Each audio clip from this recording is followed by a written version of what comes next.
Hello नमस्कार दोस्तों। आज है 11 अक्टूबर 2021। 11 अक्टूबर 2021 से जितने भी हरियाणा करंट अफेयर के क्वेश्चन बनते हैं आज उनके बारे में डिस्कस करेंगे और साथ में जानेंगे उनके बारे में अन्य फैक्ट। लास्ट में आपके लिए क्वेश्चन जिससे आपकी तैयारी का पता चल सके। वीडियो की डिस्क्रिप्शन में क्या PDF है, चाहे तो आप डाउनलोड कर सकते हैं। चलते हैं फिर दोस्तों पहले क्वेश्चन की ओर। पहला क्वेश्चन दोस्तों आज का, हरियाणा के किस साई सेवक डॉक्टर को महात्मा अवार्ड से सम्मानित किया गया है? तो दोस्तों ये किया गया है डॉक्टर मोतीलाल गुप्ता को। अब जान लेते हैं दोस्तों इसके बारे में अच्छे से। शिरडी साईं बाबा मंदिर सोसाइटी के नेतृत्व में कार्य कर रहे साईं धाम फरीदाबाद के संस्थापक व साईं सेवक डॉक्टर मोतीलाल गुप्ता को महात्मा अवार्ड से सम्मानित किया गया है। डॉक्टर गुप्ता को यह सम्मान गुणवत्ता युक्त शिक्षा प्रदान करने तथा समाज सेवा में उत्कृष्ट कार्य करने के लिए दिया गया है। अगला क्वेश्चन है दोस्तों आज का, हिसार का बाल सुधार गृह हरियाणा के कौन से ज़िले में भेजा जाएगा? तो दोस्तों ये भेजा जाएगा फरीदाबाद और अम्बाड़ा में, यानी कि ए और बी इसके दोनों आंसर है। अब जान लेते हैं दोस्तों इसके बारे में अच्छे से। हिसार में बन रहे एयरपोर्ट के कारण बाल सुधार गृह बंद किया जाएगा। इस वजह से कैदियों के परेशानी खड़ी हो गई है। बाल सुधार गृह एयरपोर्ट रनवे के बीच में आ रहा था, इसलिए इसे बंद करने के आदेश दिए गए हैं। वहीं यहां पर रखे गए बाल कैदियों को भी दूसरे जिलों में भेजा जाएगा। नज़दीक के किसी जिले में बाल सुधार गृह नहीं होने के कारण बंदियों को 200 किलोमीटर दूर फरीदाबाद और अम्बाड़ा के सेंटर्स में भेजा जाएगा। तो दोस्तों हिसार के बाल गृह से भेजा जाएगा। बात हिसार की आई तो हिसार के बारे में जान लेते हैं। सबसे पहले मैप में ये रहा दोस्तों हिसार, इसकी सीमा लगती है फतेहाबाद से, जींद से, रोहतक से या भिवानी से, और यहाँ राजस्थान से सीमा लगती है। बात हिसार की है तो हिसार के बारे में जान लेते हैं दोस्तों। क्षेत्रफल है 3983 वर्ग किलोमीटर। नेशनल हाईवे है 10 और 65। लाट बाग है, जाज कोठी है, 4 कुतुब दरगाह है, मीरा साहब मज़ार है, अगरवा का टिल्ला है और चिताड़ू का टिल्ला है। केंद्रीय भेड़ प्रजनन फार्म बना था 1970 में। फिल्मी सितारे हैं मनीष जोशी और जगत जाखड़। स्वतंत्रता सेनानी रहे यहाँ से बलवंत राय तायल, चौधरी कृपाराम, रामजी राम। हिसार कैंट की स्थापना 1982 में हुई थी। 1824 में सूरजमल के नेतृत्व में कृषक विद्रोह हुआ था। तो दोस्तों ये थी इस क्वेश्चन के बारे में जानकारी। अगला क्वेश्चन दोस्तों आज का, 33वीं Haryana state sub junior boys and girls tournament Haryana से किस जिले में करवाई जाएगी? तो दोस्तों ये करवाई जाएगी अम्बाड़ा में। अब जान लेते हैं दोस्तों इसके बारे में अच्छे से। Regional training centre north Ambala छावनी में 33वीं Haryana state sub junior boys and girls क्योरुगी एंड पुमसे ताइक्वांडो चैंपियनशिप का शुभारंभ राजेंद्र विज ने किया है। ताइक्वांडो एक ओलंपिक स्पोर्ट्स और खिलाड़ियों की आगे बढ़ने के लिए अच्छा प्लेटफॉर्म है। दूसरे शहरों के लिए आए खिलाड़ियों को बताया कि अम्बाड़ा में अब अंतर्राष्ट्रीय स्तर के खेल स्टेडियम गृह एवं स्वास्थ्य मंत्री अनिल विज की देन है। तो दोस्तों ये अम्बाड़ा में की जाएगी। अम्बाड़ा की बात आई तो अम्बाड़ा के बारे में जान लेते हैं। ये रहा दोस्तों अम्बाड़ा, इसकी सीमा लगती है यमुनानगर, पंचकुला, कुरुक्षेत्र, इतने जिलों से इसकी सीमा लगती है अम्बाड़ा की।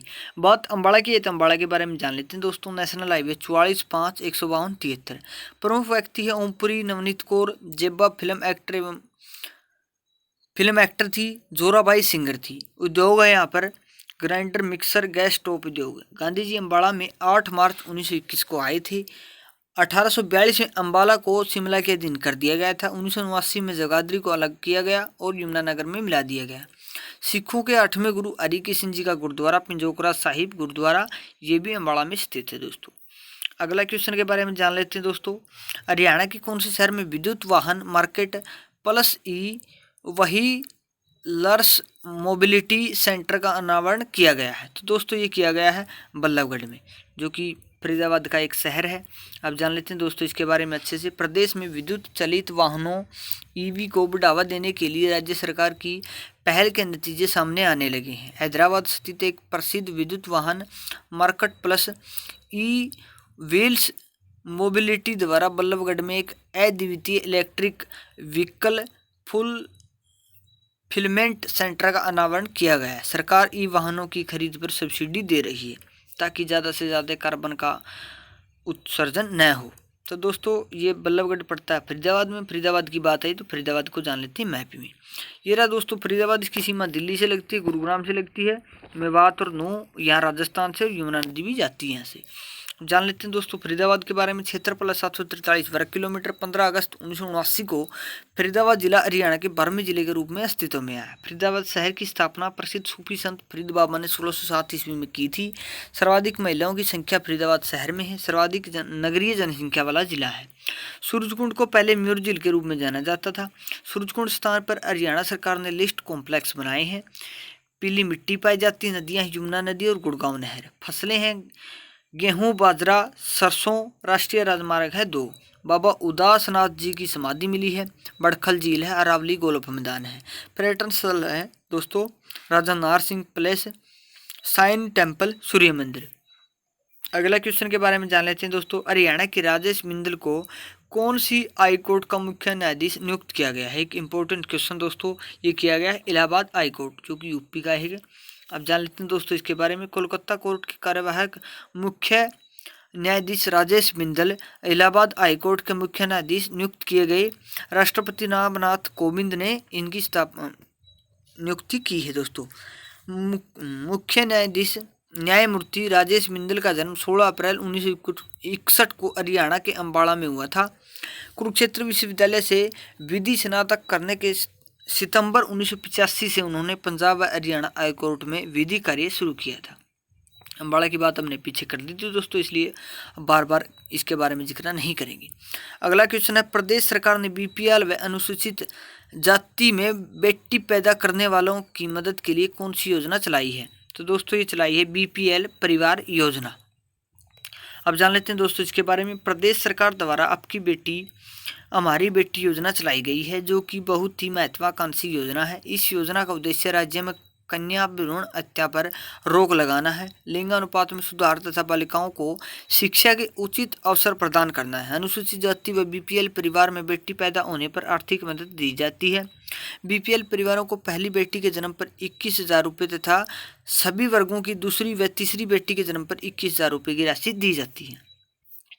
अगला क्वेश्चन के बारे में जान लेते हैं दोस्तों, ताकि आपका ज़्यादा समय ना बर्बाद हो, इसलिए हम मोटी मोटी जानकारी देने की कोशिश करते हैं। प्रदेश में दिव्यांग को रोजगार देने के लिए कौन सी एजेंसी दी जाएगी? तो दोस्तों ये दी जाएगी वीटा।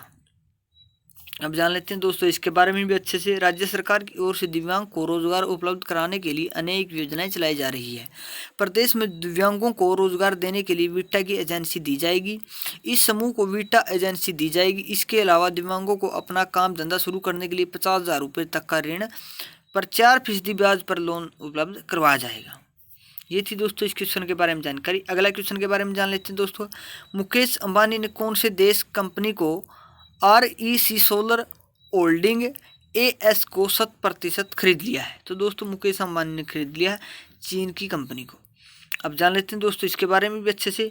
देश के सबसे बड़े उद्योगपति मुकेश अंबानी की कंपनी रिलायंस इंडस्ट्रीज लिमिटेड की सहयोगी company Reliance new energy solar limited RNESL ने सौर ऊर्जा के क्षेत्र में बड़ा कदम उठाया है। रिलायंस न्यू एनर्जी ने China national blue star group से IEC solar holdings AS REC group की 100% हिस्सेदारी खरीद ली है। सौदा 77.10 करोड़ रुपए डॉलर में हुआ है।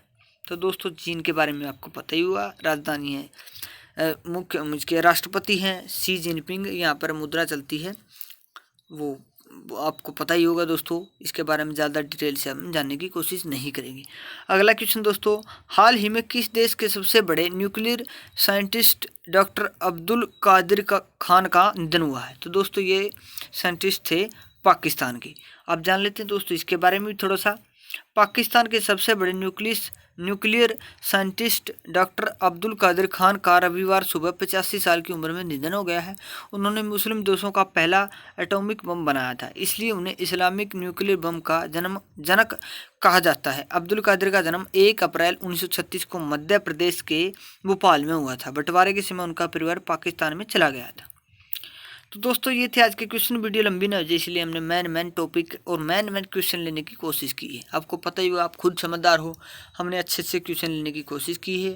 आप अगर लगातार क्वेश्चन देख रहे हैं तो आपका वीडियो देख रहे हैं तो आपका एक भी क्वेश्चन बाहर नहीं जाएगा। एचएससी के जरिए से देखें तो एक दो क्वेश्चन की तो हम गारंटी लेते नहीं, लेकिन 5-6 क्वेश्चन लगभग हम कोशिश करते हैं कि अच्छे से अच्छे क्वेश्चन मतलब स्टूडेंट्स के लिए उपलब्ध करवाए जाएं। कल हमने आपसे एक क्वेश्चन पूछा था दोस्तों, हरियाणा के किस डॉक्टर को world book of records London से नवाजा गया है? तो इसका आंसर था दोस्तों डॉक्टर गीतू दमन को। आप सभी ने इसका राइट आंसर दिया, थैंक यू सो मच। आप ऐसी मेहनत करते रहिए दोस्तों, आपको नौकरी 100% नहीं 500% मिलेगी। अगर आप अच्छे दिल से मेहनत करते हो तो आपका परिवार का और खुद का नाम रोशन जरूर होगा। दोस्तों आज का सवाल है, हरियाणा के कौन से शहर के सरकारी अस्पताल ने स्वास्थ्य एवं संक्रमण मुक्त करने में प्रदेश में पहला स्थान हासिल किया है? तो इसका जवाब आप कमेंट बॉक्स में लिख देना दोस्तों। हम बार बार बोलते हैं कमेंट बॉक्स में कहीं और लिख कर देखते हो तो क्वेश्चन लंबे समय तक याद रहता है। बाकी आपकी मर्जी दोस्तों, अच्छे से बस मेहनत करते रहिए, कामयाबी जरूर मिलेगी। अच्छे से मेहनत करने वालों को ही आजकल, अब आपको पता ही होगा कितनी सख्ताई बढ़ चुकी है। अच्छे से बस मेहनत करते रहिए, किसी न किसी एग्ज़ाम में ज़रूर आप सफल होंगे और आपको नौकरी मिलेगी और आपकी मेहनत से नौकरी मिलेगी। उससे बड़ा आपको तोहफा और आपके परिवार का तोहफा कोई नहीं होगा, क्योंकि आपको अपनी मेहनत से नौकरी मिलेगी। समाज में भी एक अच्छी इज्जत होगी, सर उठाकर चल सकोगे।